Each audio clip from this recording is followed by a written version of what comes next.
Activité instable, pas assez de clients cette semaine ou ce mois-ci, trop de choses à gérer. Comment se lancer et réussir? Comment développer ses perceptions et ressentir plus? Comment s'épanouir et se concentrer sur ton cœur de métier, le bien-être? Bienvenue sur Thérapeute Inspiré, le podcast où tu trouveras des réponses aux grandes questions que tu te poses. Qui suis-je pour parler de ceci? Je m'appelle Anfissa, thérapeute et praticien en soins énergétiques avec plus de 20 ans d'expérience. Et moi, ainsi que mes invités, sont passés par là. Nous avons surmonté ces défis et nous sommes ici pour partager nos expériences et nos conseils avec toi. Ensemble, nous explorons des sujets essentiels pour ta pratique et partagerons des témoignages enrichissants. Rejoins-nous pour un voyage inspirant vers une pratique épanouie et réussie et partage aussi ton expérience dans les commentaires. Bonne écoute.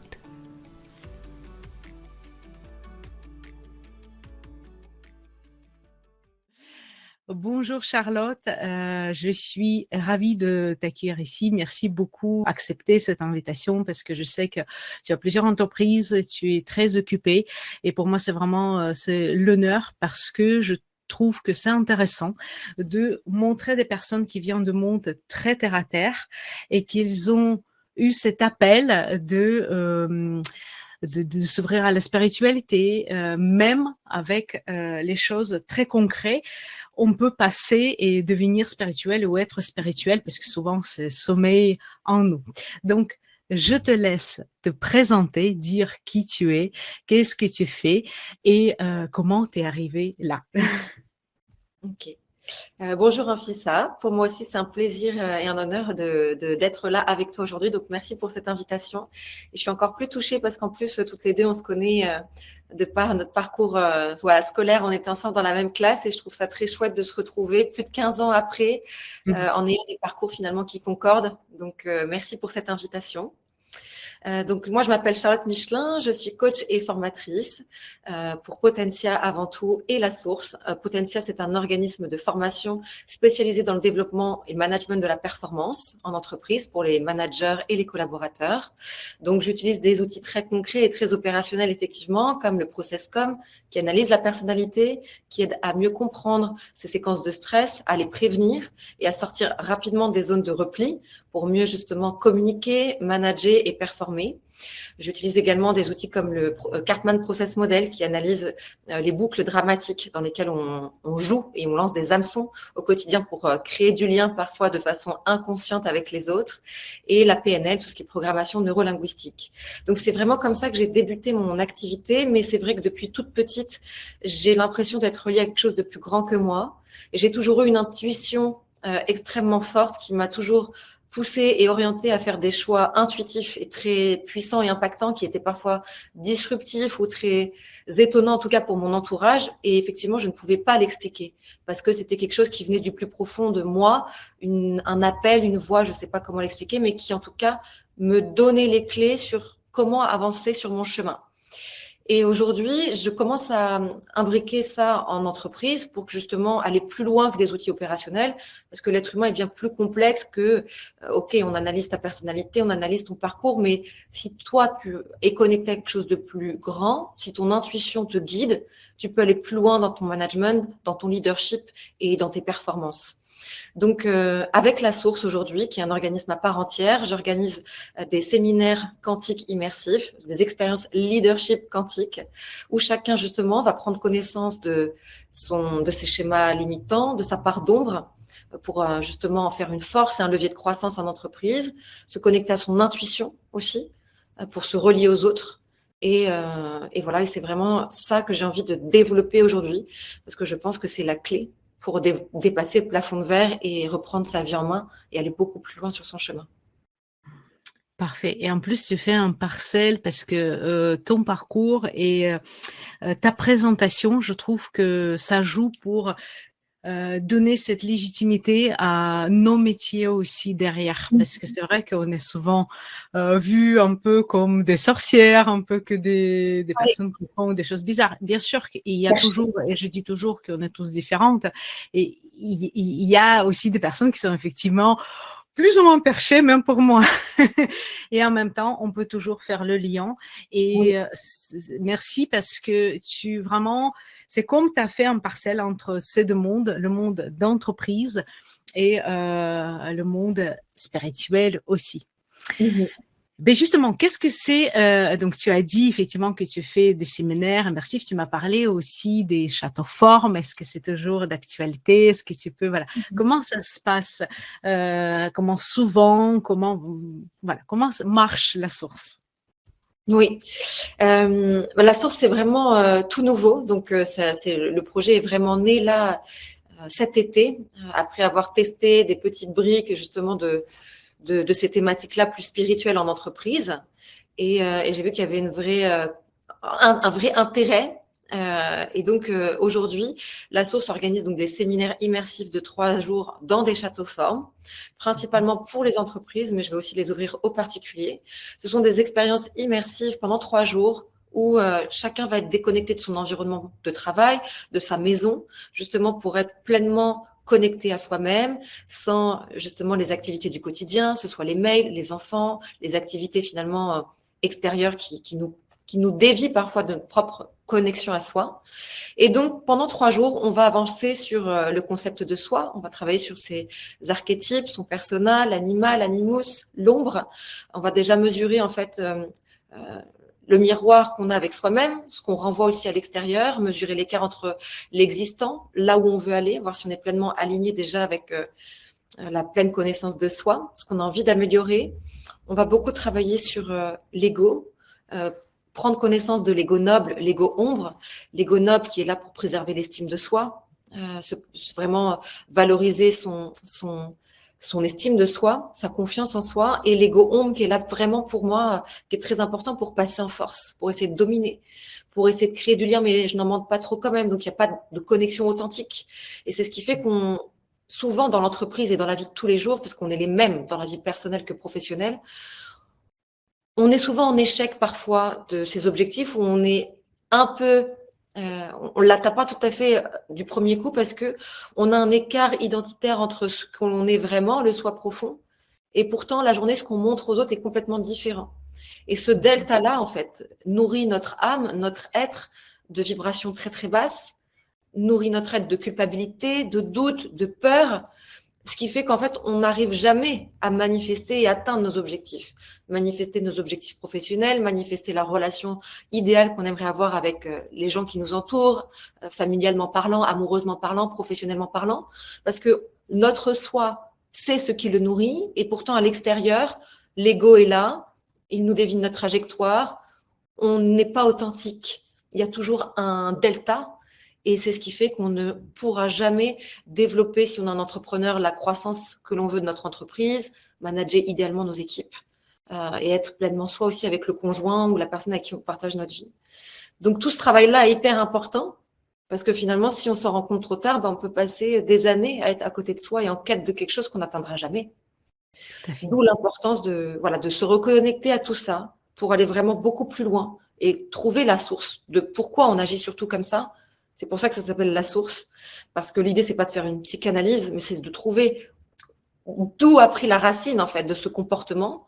Parce que souvent, c'est un comportement de protection. Donc, il faut pas non plus le blâmer. Mais peut-être qu'aujourd'hui, on peut l'enlever parce qu'on n'est plus en danger, en fait. Voilà. Mmh. Très bien.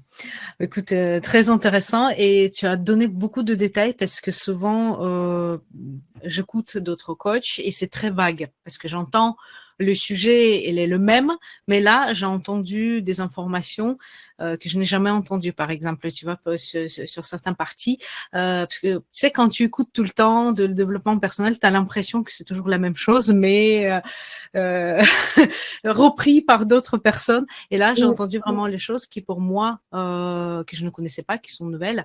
Donc, c'est intéressant. Et on ressent les bases. Donc, si j'ai bien compris, ces séminaires, elles sont ouverts pas que aux chefs d'entreprise, mais aussi des personnes qui peuvent ou avoir une petite entreprise ou juste qui souhaitent faire pour soi. Est-ce que c'est bien ça? Oui, c'est bien ça, Fissa. Merci d'avoir clarifié. Je mélange volontairement la population entreprise et la population du particulier qui peut avoir envie de s'inscrire ou de l'auto-entrepreneur qui peut avoir envie de s'inscrire sur une même session Pourquoi je fais ça? Parce que finalement, déjà, on est tous interconnectés et les problématiques d'un manager ou d'un collaborateur salarié sont exactement les mêmes qu'un être humain un particulier qui est chez lui, qui se pose des questions sur son avenir ou sur ses relations interpersonnelles. C'est exactement la même chose. Tous les reflets extérieurs, quel que soit l'environnement dans lequel on se trouve, sont exactement les mêmes sources, les mêmes problématiques humaines. Et c'est d'autant plus riche de marier tous ces regards, tous ces parcours dans une même session. C'est très puissant. Et c'est pour ça que en entreprise, à chaque fois que les groupes me commandent une prestation, ils me demandent toujours, oui, on fait que des sessions manager et des sections que collaborateurs N-1. Mais pas du tout. Il faut mettre du N-1, du N+1, du N+2. Parce que chacun, à ce moment-là, comprend, en fait, le prisme de l'autre.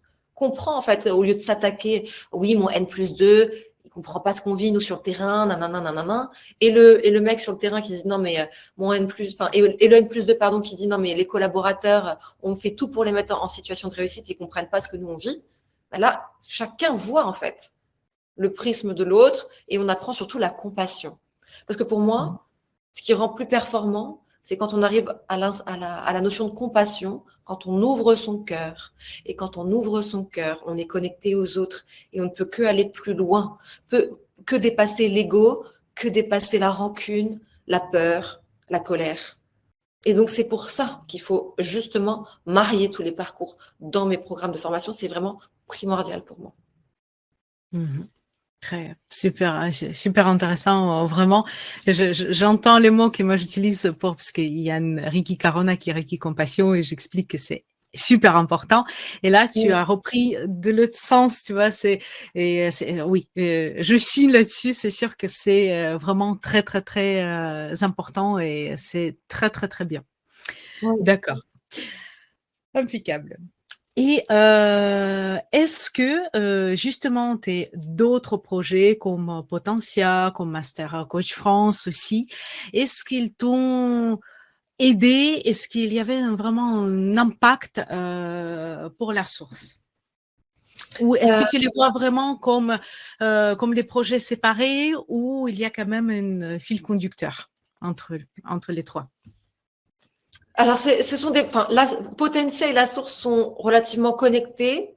Master Coach est plus dissocié parce que Master Coach est une application qui est dédiée aux coachs et formateurs indépendants pour les aider dans leur croissance et dans le développement de leur entreprise. Donc, l'objectif est de centraliser tous nos outils métiers au même endroit, comme un kit idéal finalement. Et puis, ça nous permet rapidement d'être visible sur la toile, d'avoir une offre marketée hyper impactante et d'avoir la sécurisation et une diversité dans le partage de notre offre de service, que ce soit en e-learning, en présentiel, format podcast, format e-book, etc. Ça, c'était pour moi, en fait, l'outil que j'aurais voulu avoir à mes débuts. Donc, je l'ai créé dans une continuité de pouvoir finalement créer un outil que j'aurais moi voulu avoir plutôt que d'avoir une multitude de plateformes dispersées. Tu sais, et puis de ne pas être finalement très organisé, de perdre du temps, de me former sur plusieurs outils. Ça m'a vraiment, je pense, ralenti dans mon développement. Donc ça, c'est plus un côté finalement opérationnel, tu vois. Vraiment business pour nous, les coachs et formateurs. Potentia, c'est les prémices, en fait, de mon parcours. Potentia, j'ai toujours voulu accompagner les autres. Et depuis l'adolescence, je me souviens au collège, toutes mes copines me disaient, on aime tellement discuter avec toi parce que tu nous fais du bien. Voilà, on n'a pas beaucoup de mots quand on est adolescent, mais pour moi, tout ça, c'était hyper précieux. Et j'avais l'impression d'être un porte-bonheur pour les autres et ça me faisait du bien, en fait, de montrer aux autres que quand ils étaient bloqués, il y avait une voie de lumière qui pouvait s'ouvrir. Mais ces métiers-là, moi, je vais avoir 37 ans, ça n'existait absolument pas quand j'avais 14-15 ans. Enfin, en tout cas, on n'en parlait pas. Donc, j'ai eu vraiment des problèmes, je dois être honnête, dans ma scolarité. J'ai été exclue de mon lycée, j'ai pas eu mon bac. J'ai eu vraiment beaucoup de mal à trouver ma voie parce que pour moi, tout ce qui était théorique à l'école, des maths pures, de l'anglais, du français, je voyais pas à quoi j'étais reliée. Et puis, je savais pas ce que j'allais en faire plus tard parce que tous les métiers dont on nous parlait, j'en avais rien à faire. Ouais, du commerce, ça m'intéressait pas. Être juriste ou avocate, ça m'intéressait pas. Enfin, mathématicienne, ça m'intéressait pas. Enfin, je voyais c'était terrible pour moi. J'étais vraiment perdue dans ce tunnel. Et puis, c'était dur aussi pour mes parents parce qu'ils n'avaient pas de clé, quoi. Donc, voilà, vous pouvez imaginer les disputes qu'il peut y avoir, mais tu n'as pas de levier sur ton enfant. Et moi-même, j'en avais pas sur moi. Donc, la première chose que j'ai fait quand j'ai pas eu mon bac, je me suis dit, bon, quand même, c'est compliqué, je vais pas rester en échec toute ma vie, quoi. Parce que je savais que j'avais quand même du potentiel et voilà. Et je me suis dit, je vais pas rester à rien faire, quoi. Donc, j'ai repris une filière en bac pro. Donc, c'était pas du tout valorisé, hein. Encore une fois, hein, tu remets ça 15-16 ans en arrière, c'était la cata, quelqu'un qui faisait ça. Mais j'ai fait ça parce que je voulais travailler, tout simplement. Donc, j'ai fait un bac pro commerce en alternance. Puis, comme ça s'est super bien passé, j'étais première de ma classe parce que j'avais un plaisir immense à travailler et être reliée enfin aux autres avec du sens. J'ai fini avec un bac pro commerce, avec un BTS MUC en alternance aussi. Et puis, j'ai eu envie de continuer et je me suis laissée guider par ce qui était à la mode à l'époque. J'ai fini avec une école de commerce. Et voilà. Et donc, j'ai fini avec un stage de 7 mois à New York. Et donc, toutes ces expériences professionnelles-là, de m'allier, de me lier, à plusieurs personnes différentes, cultures différentes, m'ont fait beaucoup de bien. Mais ça ne résolvait pas l'équation de qu'est-ce que je fais de ma vie, quoi. Donc, je me souviens, j'ai eu mon master marketing et communication. J'ai mis mon CV sur Monster 3 mois après. Et puis, et tout de suite, j'ai eu une offre d'emploi pour Paris, parce que j'habitais donc en Charente-Maritime, dans le 17, à Royan. Et mais bon, je savais très bien qu'il n'y avait pas d'activité là-bas, et j'ai mis mon CV sur Monster. Je me suis dit, on verra bien si ça mord à l'hameçon. De toute façon, je sais pas ce que je vais faire de ma vie. Et j'avais mis une fausse adresse parisienne. Alors, je connaissais même pas Paris, hein, donc j'avais mis une rue au hasard que j'avais trouvée sur Google. Je me suis dit, on verra. Et le lendemain, je reçois un appel d'une entreprise qui me dit bonjour, Synchrone Technologies, nous sommes une ESN, vous savez ce que c'est? Je ne savais absolument pas ce que c'était, j'étais en voiture, je me suis mis sur le bas-côté. Je dis oui, bien sûr, je sais ce que c'est. Et il me dit, on recherche un poste de business développeur, ingénieur d'affaires, manager. Je me suis dit, waouh, truc de fou! Je ne savais même pas ce que c'était, mais j'ai entendu manager, vous allez manager des équipes, vous allez gérer un portefeuille client, il y a une partie commerce. Mais en tout cas, ça m'excitait le challenge. Ça m'a toujours excité. Je me suis dit, waouh, super, je vais avoir des responsabilités. Je fonce. Premier entretien téléphonique qui fonctionne. Et là, on me dit, vous devez être à Paris demain. Et là, je vois que j'avais 5 heures de train. Et donc, je me lève à 5 heures, je prends le premier train, j'arrive à midi et mon entretien est à 14 heures. Bref, je passe tous les entretiens, j'arrive à Paris, je prends un appart, je me souviens, meublé, démarré une semaine après, parce que j'étais censée vivre à Paris, hein, donc eux, ils ne se sont pas dit, il faut qu'il y ait des déménages. Je suis allée au bout de mon mensonge, quoi. Donc, ouais. Et je suis arrivée avec mes clics et mes claques à Paris. Et cette expérience m'a beaucoup apporté humainement, parce que effectivement, le management, ça t'apprend beaucoup sur toi. Et c'est là où tu te dis, ah, ça fait mal ça. Ouh, j'aime pas comment l'autre se comporte. Comment est-ce que je peux gérer ma frustration? Aïe, ouh, j'ai envie de rentrer dedans. Et parfois, tu étais aussi en observation des autres. Tu te dis, mais ce comportement me semble complètement absurde. Et la personne a l'air tellement, pour elle, sûre de son cheminement. Et pour moi, j'ai trouvé ça parfois des comportements complètement irrationnels. Et c'est là où je me suis dit, c'est hyper intéressant de voir comment chacun fonctionne avec son stress, sa vision, son parcours, son prisme, et comment est-ce qu'on peut essayer de faire quelque chose, parce qu'il faut bien qu'on essaie d'avancer ensemble. Donc, j'ai commencé vraiment à m'intéresser à la psychologie, à écouter beaucoup. Je prenais beaucoup de temps pour poser des questions, des entretiens très, très longs avec mes collaborateurs, pour comprendre ce qui se passe, pourquoi ils sont en résistance, pourquoi ils sont en confrontation avec moi, pourquoi ça va pas en fait. Et je comprenais en fait que finalement, quand ils déroulaient leurs pensées, leur prisme, il était légitime. Et que le mien aussi l'était. Et j'ai commencé à comprendre que chacun avait sa personnalité. Encore une fois, ses schémas limitants, la source, là où tout prenait le paradigme dans l'enfance, dans l'expérience. Et j'ai profité du coup à l'époque de mon congé maternité pour quitter justement Synchrone, après une expérience magique qui a duré 3 ans et demi là-bas. Et j'ai décidé de me former au monde du coaching. Mais je n'avais pas les clés, je ne savais pas non plus comment me diriger. Donc, c'était un petit pas après l'autre. J'étais coach. Après, j'ai développé Potentia en tant qu'organisme de formation. Au début, j'étais spécialisée sur le personal branding. le marketing de soi. Donc, je travaille aussi sur l'image de soi, le vêtement, la posture. Après, je travaille sur la prise de parole. Puis, petit à petit, je me suis vraiment spécialisée sur tout ce qui est vraiment leadership, management, analyse de la personnalité. Ça a été un chemin assez long parce que j'étais jeune, personne ne voulait me faire travailler. J'avais que 30 ans, donc j'avais aucune crédibilité, aucun parcours à valoriser. Et je me souviens, je me suis dit, mais je ne vais pas y arriver. Et je me suis dit, allez, un jour, j'avais un prospect au téléphone et je lui ai dit, attends, vous savez quoi? Ça vous engage à rien. Je voulais tellement travailler. Je lui ai dit, vous me laissez vos équipes, une journée, je m'en occupe. Si ça vous plaît, je vous facture. Si ça vous plaît pas, je vous garantis, on se revoit pas, je vous demande rien du tout. Et je me dis, ok. Et grâce à ça, j'ai ouvert une première porte qui s'est extrêmement bien passée. Je leur en suis toujours très reconnaissante. Et voilà, c'est des personnes qui sont très, très chères à mon cœur.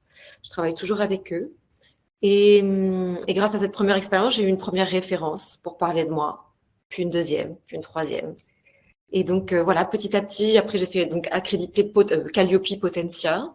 J'ai développé mon offre, je l'ai structurée. Mais tout au long de ce développement de mon offre de service, moi, j'ai continué aussi ma vie de femme. Et ma vie de femme, mon parcours, les difficultés auxquelles j'ai été confrontée, parce que tout ce travail finalement qui me passionnait, c'est parce que moi-même, j'avais aussi une part d'ombre, en tout cas, que je qualifiais d'importante en moi et dont je ne parlais jamais et dont j'avais honte. Et parce qu'on essaie toujours de tenir un rôle social, une image qu'on a envie de se donner. Et puis, plus on la tient, plus on nourrit la frustration parce que l'ombre à l'intérieur de nous, elle veut sortir en fait. Elle veut sortir, donc au bout d'un moment, quand elle veut sortir, on a des comportements excessifs. Moi, en tout cas, ça s'est matérialisé par des excès de colère que mon entourage ne pouvait pas comprendre. Mais parce que je me bafouais, je n'osais pas être moi. Et pourtant, c'est ce que j'enseigne et c'est ce que je prône en entreprise. Donc, au bout d'un moment, la dissonance entre ton message et ce que tu es toi, qui n'est pas toi, ça passe plus. Et donc, je suis arrivée un jour où j'ai explosé. J'ai explosé. C'est vrai que cette expérience, j'en ai énormément appris. J'ai explosé. Et puis, beaucoup de choses ont été remises en cause dans ma vie personnelle. Et puis, on est obligé de voir la vérité en face. Les choses qu'on s'est cachées à soi, les mensonges qu'on s'est racontés, pour prendre un chemin qui n'était pas le nôtre, mais pour coller à certaines normes, certains standards sociaux, en présupposant que ce sont les autres qui attendent de nous en plus, alors que pas du tout, tout le monde s'en fout de soi. Parce qu'on est tous trop occupés justement à regarder notre propre nombril. On est tous occupés à se regarder le nombril, donc en fait les autres n'ont rien à foutre de toi et de ce que tu vas faire. Mais on tient ce rôle-là en pensant que ça sera bien. Donc voilà, ce parcours m'a beaucoup appris. Et puis j'ai continué à comprendre d'où ça venait, la source de tout ça, à comprendre moi-même mes mécanismes sous stress aussi, à mieux les prévenir et à mieux le transmettre aux autres surtout. Et je trouve que c'est tellement fort. Je me dis, il n'y a pas de regret, mais la phrase va sonner comme si c'était un regret, mais je me dis, j'ai tout foutu en carnage, j'avais 34 ans. Et je me dis que j'aurais pu éviter ça, déjà de faire souffrir des gens qui ont subi les dommages collatéraux, de ne pas m'être écouté plus tôt. J'ai fait du mal. Ça, c'est dur. Et surtout, je me dis, j'aurais peut-être pu éviter donc ça, blesser des autres et prendre moi un chemin directement qui était bon pour moi dès le début, si je ne m'étais pas fourvoyée dans une image, une non-écoute de mon corps, de mon soi intérieur. Voilà. Ah, c'est une très très belle leçon d'humilité, vraiment déjà il y a plusieurs choses parce que quand je t'ai écouté c'est passionnant, je connaissais pas ça fait longtemps qu'on ne s'est pas vu, je connaissais pas cette partie de ton parcours même si on a échangé en off. Et il y a plusieurs parties que j'ai décelées. Première, moi je t'ai connue en BTS, en première année de BTS et j'étais étrangère, je viens d'arriver en France, ça fait quelques années que j'étais en France, c'était extrêmement dur. Et toi, tu es venu vers moi, tu as discuté, tu étais seule de toute la classe parce que tu sais, les autres, ils te regardent bizarrement. Qu'est-ce que c'est? Et c'est vrai que moi, au contraire, j'ai gardé, tu vois, tu racontes ta vision, moi j'ai gardé la personne, tu as discuté facilement avec tout le monde. Vraiment, il y avait cette leadership dès le début. Je me rappelle, tous tes cours sont hyper soignés. Je me rappelle, tout était par couleur et tout. Et vraiment, tu étais extrêmement sociable, gentil. Et j'ai eu l'impression que tout le monde t'appréciait. Justement, en tout cas en BTS, je pense que c'était après ton bac pro, donc il y avait ça et c'était ça m'a énormément aidé. C'est pour ça que je te suivais toujours sur les réseaux parce que j'ai gardé de très très très bons souvenirs. Donc déjà Merci. pour te dire que tu étais vraiment rayon de soleil. Et deuxième chose que tu as raconté qui je trouve que peut être intéressant pour nos auditeurs, que même si toutes les portes sont fermées, on peut toujours ces petites riches, elles n'ont nui à personne. Ce qui t'a dit que tu habites Paris, que tu n'habites pas, ou que tu as proposé à ces chefs d'entreprise en tout cas, la possibilité de ne pas te payer au début parce que voilà, tu n'avais pas de référence. Je dis qu'il ne faut pas faire ça toujours, mais au début, ça peut être un bon port d'entrée que tu as cherché, qui t'a ouvert des portes et c'est une leçon extraordinaire de motivation, d'inspiration pour d'autres personnes qui nous écoutent, parce que j'entends souvent, oh, j'ai appelé, parce que je travaille beaucoup avec les énergéticiens, j'ai appelé 3 EHPAD, ils m'ont refusé. Non, c'est pas comme ça que ça se passe. Il faut peut-être toquer dans plusieurs portes, parfois peut-être pour la première fois proposer de faire une prestation gratuitement pour montrer et pour avoir les références. Et troisième partie qui t'a vraiment toi qui es-tu et qui après j'ai pas vu cette image par rapport aux réseaux sociaux que c'est comme une sorte de masque. On n'a pas ressenti ça parce que pour moi c'est dans ta suite, ça fait partie de toi, mais c'est extraordinaire de se remettre en question, d'aller chercher les clés et de trouver tes clés tout simplement et de savoir qu'est-ce que tu veux et puis arriver. J'étais super contente quand j'ai vu que tu as créé la source. J'ai dit ben voilà, c'est le parcelle entre le monde d'entreprise et aussi le monde spirituel, mais qui est fondé, qui est bien expliqué, que ce n'est pas quelque chose qu'on comprend pas, justement qu'on peut expliquer très facilement qu'est-ce que c'est. Très intéressant. Merci. Merci beaucoup. Et est-ce qu'il y avait justement, tu as parlé un peu de défis, mais au niveau de la source, parce que comme on a parlé, je sais que même si c'est une jeune entreprise, tu as eu quand même quelques défis déjà que tu as rencontrés. Bien sûr, les victoires, est-ce que tu souhaites les partager? Oui. Donc là, justement, quand je suis toujours avec mes clients entreprises, là, on est sur les fins d'année, là, au moment où on se parle, donc on est enfin, octobre. Donc généralement, septembre-octobre, on commence à refaire les points avec soit les directeurs de formation, soit les directeurs des ressources humaines pour faire les planifications de formation sur 2025. Donc à ce moment-là, quand on refait les cadrages, les besoins internes, j'essaye de parler de la source. Donc mon pitch n'est pas du tout rodé et à chaque fois, j'amène avec moi le programme imprimé pour qu'ils le lisent. Et là, alors à chaque fois, il y avait marqué développer votre leadership quantique. Alors là, ils m'ont dit quantique, vous oubliez. En fait, il faut les mots vraiment spirituels ne passaient pas du tout. Donc il faut en fait clairement ne pas les faire apparaître.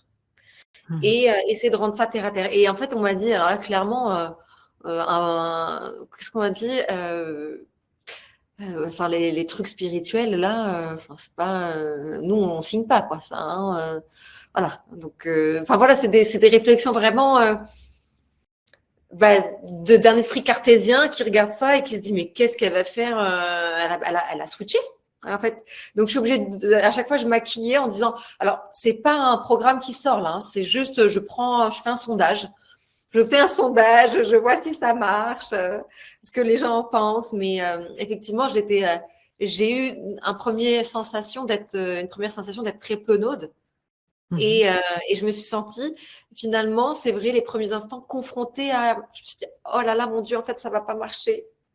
J'ai vraiment ressenti ça. Donc, tout de suite, je me suis dit, OK, le vocabulaire spirituel, ça marche pas. Je vais me mettre une cartouche dans le pied et je vais griller toutes mes cartouches. Après, je pourrais pas revenir avec la source. Donc, dès que j'ai eu 3 contacts qui m'ont dit, voilà, je me suis dit, OK, on arrête. On va restructurer le programme avec que du vocabulaire, du wording B2B, orienté performance. Mais dedans, j'ai quand même transformé tout. En fait, je parlais d'ondes et de particules, des fréquences des énergies, la fréquence des vibrations. Donc ça, en fait, je l'ai neutralisé, quoi. Et j'en ai parlé différemment, avec un vocabulaire très entreprise. Comprenez vos mécanismes de stress et apprenez à délier votre part d'ombre. Enfin voilà, j'ai vraiment orienté tout ça. J'ai mieux géré vos émotions pour mieux vous relier aux autres. Et en fait, la surprise à l'intérieur, c'est qu'ils vont manger que de la... Et voilà, parce que finalement, en fait, je me suis dit, mais Charlotte, quand tu fais tes prestats actuels, tu le passes le bloc et les gens, ils adorent. Et en sortie de formation, la semaine dernière, on m'a dit, non, mais en fait, ta formation management du temps et des priorités, c'est beaucoup plus que ça. Hein. Qu'est-ce que j'ai appris sur moi, sur mon ego, Et en fait, je me dis, il faut pas le dire. Et en fait, j'amène les gens dedans et ils le consomment, mais comme du petit lait, quoi. Et je me suis dit, bah, OK, on va faire ça. On va faire ça. Et du coup, c'est comme ça que je vais le vendre maintenant. Mais avant de le vendre de but en blanc quand même, parce que il y a quand même une trame, une ADN qui transpire spirituelle, je me suis lancée dans les vidéos YouTube. Je n'ai pas encore communiqué dessus. Et en fait, je fais des vidéos sur l'ego, la part d'ombre, sur le lâcher-prise, la fréquence des émotions, voilà, la dualité qu'on a avec soi, le soi intérieur et la part d'ombre qui prend la domination en face publique, par exemple. Je fais plein de thématiques comme ça et je me suis dit, c'est pas parfait, mais je vais les relayer sur LinkedIn pour que du coup, mes clients se disent, bah, en fait, les briques qu'elle propose dans la source, bah, c'est exactement ce dont elle parle et c'est pas perché. Mais comme je suis obligée de donner voilà, de la matière, cette fois-ci, je ne l'ai jamais fait. Je me dis, c'est le moment où jamais, pour moi aussi, me challenger. Donc, c'est très dur pour moi parce que j'ai beaucoup de mal encore. C'est un parcours, hein, le développement de soi, ça se fait pas du jour au lendemain, même quand on a les clés. Je suis encore très sensible à l'image que je peux renvoyer, en tout cas. Et là, je me dis, ben, je vais faire des vidéos, les gens vont s'approprier l'image pour ceux qui ne me connaissent pas et ça va être cristallisé à un instant T. Donc, je me dis, est-ce que je vais réussir à communiquer de la façon la plus juste sur la puissance de ce que va être ce séminaire? Ben, suite au prochain épisode. Voilà. C'est super intéressant. Mais tu sais, il faut les comprendre aussi parce que chaque fois quand on parle de métier de bien-être, on parle avec des scandales. Tu vois, comme il y avait un scandale sur la naturopathie, il y avait aussi sur d'autres métiers. Donc forcément, ce qu'il entend, c'est qu'il y a des charlatans, il y a des personnes qui n'ont formé, les personnes qui font n'importe quoi. Et je suis la première à dire oui, ça existe malheureusement pour nous. Et tu vois, dans l'épisode précédent, on a parlé avec une naturopathe qui paraît, hein, comme toi, qui est très terre à terre, mais en même temps ouverte à la spiritualité. On a touché ces thèmes-là que malheureusement, comme c'est pas vérifié, comme il n'y a pas de contrôle, comme il n'y a pas de législation ou quelque chose qui nous protège, on va dire aussi, c'est très facile d'entrer et il n'y a pas d'examen, pas dans le sens de passer l'examen, mais il n'y a pas vraiment de difficulté de rentrer. Donc, un peu n'importe qui rentre et fait ce qu'elle a envie de faire jusqu'à ce qu'on arrive au drame et ce qui se passe. Donc, je comprends tout à fait et je pense que les vidéos, c'est une super idée parce que tu peux effectivement expliquer, on peut déjà voir comment tu es. Et le message que tu transmets. D'ailleurs, si tu peux m'envoyer après, comme ça je le mettrai pour que tout le monde puisse voir le lien au-dessous de podcast. Peu importe d'ailleurs sur la plateforme que vous écoutez, que ce soit Spotify, Apple Podcast ou YouTube d'ailleurs aussi, puisqu'il y a YouTube Podcast, vous pouvez toujours voir dans les informations en dessous, tous les coordonnées de Charlotte, donc les réseaux sociaux, le site et sa chaîne YouTube aussi. Très bien, merci. Donc ça, c'était les défis et les victoires. Est-ce qu'il y avait des victoires, justement? Les victoires, oui, il y en a. Les victoires, pour moi, c'est celle, pour l'instant, comme j'ai pas déployé le séminaire. Le gros séminaire est prévu là au mois de mars au Château Forme de Hers. Pour moi, les victoires, pour l'instant, c'est quand je vois en fait que quand je parle de la source avec les thématiques que j'y aborde en entreprise, les gens sont très friands. Donc ça, pour moi, c'est magique. Les victoires aussi, parce que justement, j'ai eu la chance de pouvoir louer un lieu magique pour organiser ce séminaire et faire vivre aux participants une expérience qui va être, j'espère, inoubliable, dans un lieu vraiment qui va les déconnecter. Donc pour moi, ça, ce sont les victoires. Les victoires aussi, c'est d'avoir constitué une équipe aussi qui travaille avec moi dessus. J'ai 2 personnes que j'ai recrutées, donc je suis aussi fière de ça parce que je l'avais jamais fait pour Potentia. Je ne travaillais qu'avec des freelances. Et ça, c'est ce qui fait que je vois que j'avance sur ce chemin-là avec des personnes qui me font confiance. Et tant sur la partie équipe et des personnes qui adhèrent quand je suis sur le terrain et que je partage en fait ces thématiques spirituelles et que les gens aiment énormément. C'est super intéressant. Tu vois, je viens de penser d'ailleurs de Franck Lobvé, personne qui lui-même, elle dit que je suis très perché et je connais beaucoup d'entrepreneurs on va dire de haut niveau qui vont faire les séminaires avec lui pour chercher justement la pardon. Il a une vision très très à lui, mais c'est super intéressant. Donc pour moi, il y a le potentiel énorme Mm. pour ça, pour ton entreprise. Ouais, ouais, ouais, ouais. Et puis voilà, j'ai une ambition d'aller beaucoup plus loin que ça. Donc pour moi, c'est que le début. En fait, même moi, là, je reprends mes rêves en main en créant la source. Parce que c'est des sujets que j'ai toujours, enfin, dont j'ai toujours rêvé de parler et je me l'interdisais. Je me l'interdisais parce que monde de l'entreprise, parce que je ne savais pas non plus par quel volet le prendre. Et aujourd'hui, j'ai fait ce premier pas. Et mon but ultime à moi, ça a toujours été d'être sur scène, de dispenser mon message au plus grand nombre. Et j'ai un rêve très fort dans mon cœur, c'est que je me dis, un jour, je serai le mix de Joe Dispenza et de Tony Robbins sur la motivation, le leadership, les neurosciences. Et c'est moi qui serai au Grand Rex, tu vois. Et je pourrais diffuser ce message à la fois d'espoir, de changement, de pouvoir créateur à tous ceux qui croiront aussi en eux, en fait, pour aller beaucoup plus loin et pour dépasser les paradigmes sociétaux, médiatiques, même juste culturels, d'éducation, pour se dire, mais je suis libre et je peux aller tellement plus loin. Ouais, mais je pense que tu vois, parce qu'on a justement, on manque en France les femmes qui vont justement présenter et lier ces 2 côtés-là, puisque à part Chloé Bloom, il y a personne qui me vient à l'esprit qui transmet ce message, tu vois, des choses très concrètes aux choses très spirituelles. C'est super intéressant. Donc, je pense que tu as le marché qui est assez vide, justement. Après, tout l'enjeu, c'est moi, mon challenge, c'est la com. Je ne sais Oui. pas communiquer et je vais devoir passer par là. Et même moi, je me trouvais plein d'excuses nazes pour l'avoir pas fait pendant longtemps en disant non mais j'ai pas besoin de ça, c'est bon, j'ai ma clientèle entreprise. Et, et aujourd'hui, je me dis non mais tu te cherches tellement d'excuses, Charlotte, c'est fini quoi. Il faut que toi aussi tu level up quoi. Mm.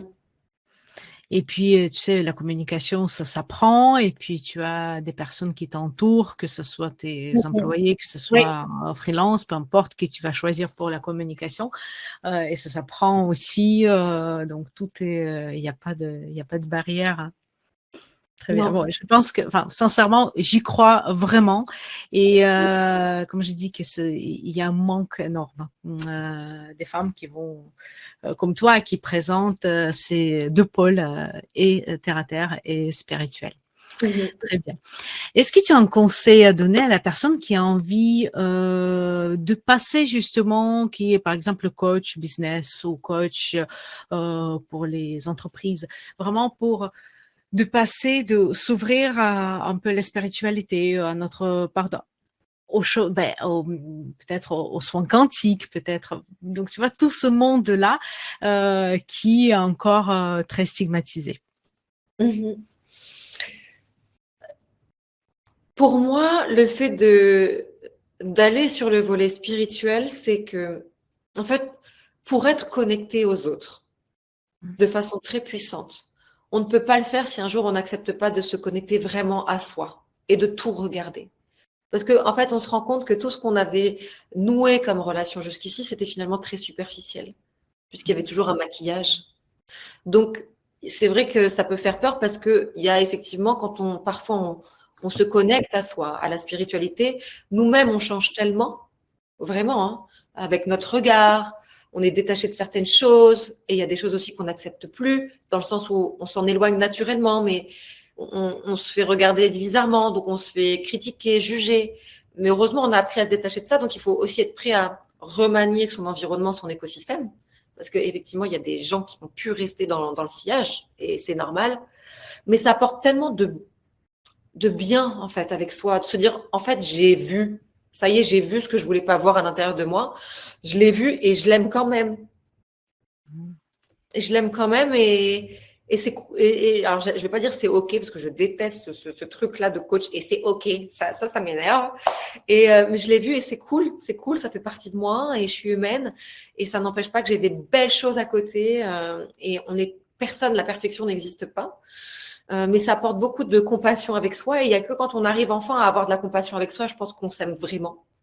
Et il y a que quand on s'aime vraiment qu'on peut vraiment aller à la rencontre de l'autre. Donc forcément, on va plus loin dans les accompagnements. Parce que le petit juge là qui juge, voilà, il se tait. Parce qu'il a vu que lui, déjà à l'intérieur, c'est aussi Bagdad parfois. Donc ce que je vois dehors, qu'est-ce que tu veux que je te dise? Bien sûr que j'accepte. Et l'acceptation, c'est le processus ultime pour se relier en fait. Parce que on est plus ébranlé, il y a moins de choses qui font écho en nous aussi. Donc voilà. Tout à fait. Plus on travaille sur soi, plus on comprend des autres. Et quand on repart nos âmes, on va dire, on est beaucoup plus tolérante, je pense, que par rapport aux autres personnes. Oui, oui, oui, oui.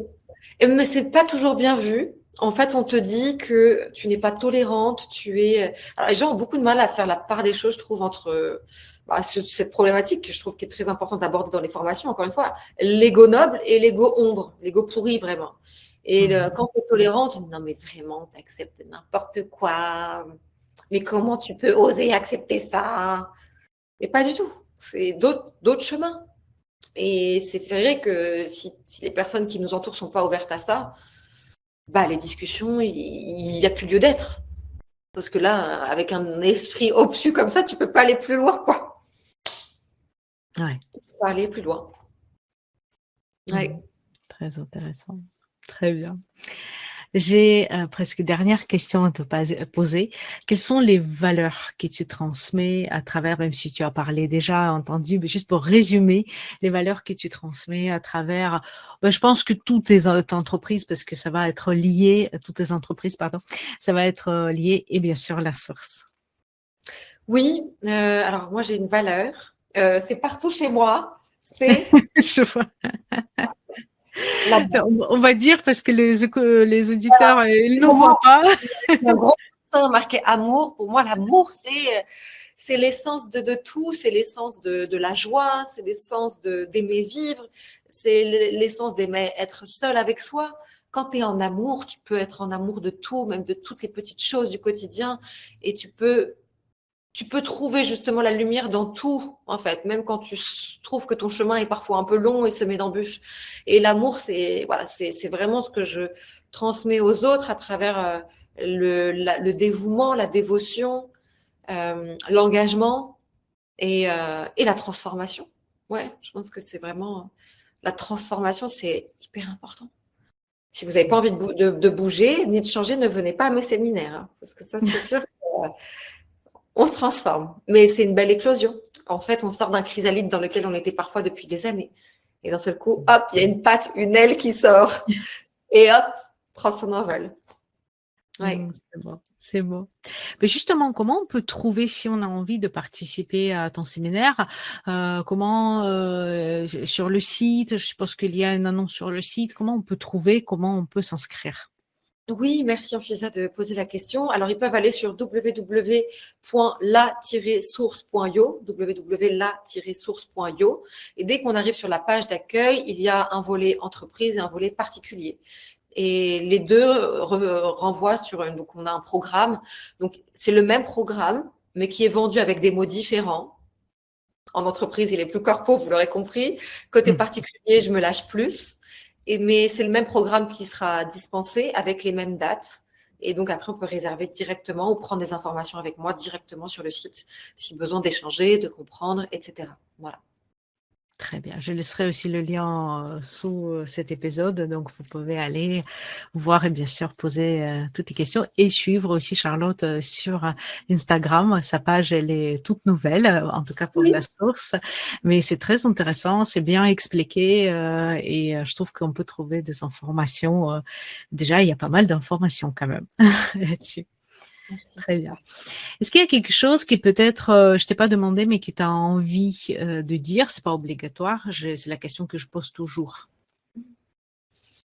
Déjà, merci pour toutes les questions que tu m'as posées parce qu'elles étaient extrêmement complètes. Mais si je devais ajouter quelque chose, ça peut paraître simple, mais je trouve que c'est tellement important. Croyez en vous, croyez toujours que peu importe là où vous en êtes, il y a toujours la possibilité de construire vos rêves, de reprendre les projets qui vous tiennent à cœur, de changer même un tout petit détail de votre vie qui vous apportera beaucoup. Croire en vous, juste en vous, sans sonder l'entourage, sans regarder l'extérieur. Parce que l'extérieur, justement, le miroir extérieur reflètera uniquement votre miroir intérieur. Donc, cultivez, voilà, la croyance en vous, la foi en vous, et vous pourrez tout dépasser. Très, très beau message. Merci, merci beaucoup, Charlotte. Très bien. Donc, je laisse tous tes coordonnées sous cette vidéo. Si vous avez envie d'aller voir, et je vous invite vraiment, parce que c'est très intéressant, comme le parcours de Charlotte, autant que tout ce qu'elle propose maintenant, n'hésitez pas. Merci beaucoup et je te souhaite que de belles énergies et bonne continuation pour la source. Merci de m'avoir convié. Merci pour cet échange. Merci, Anfisa.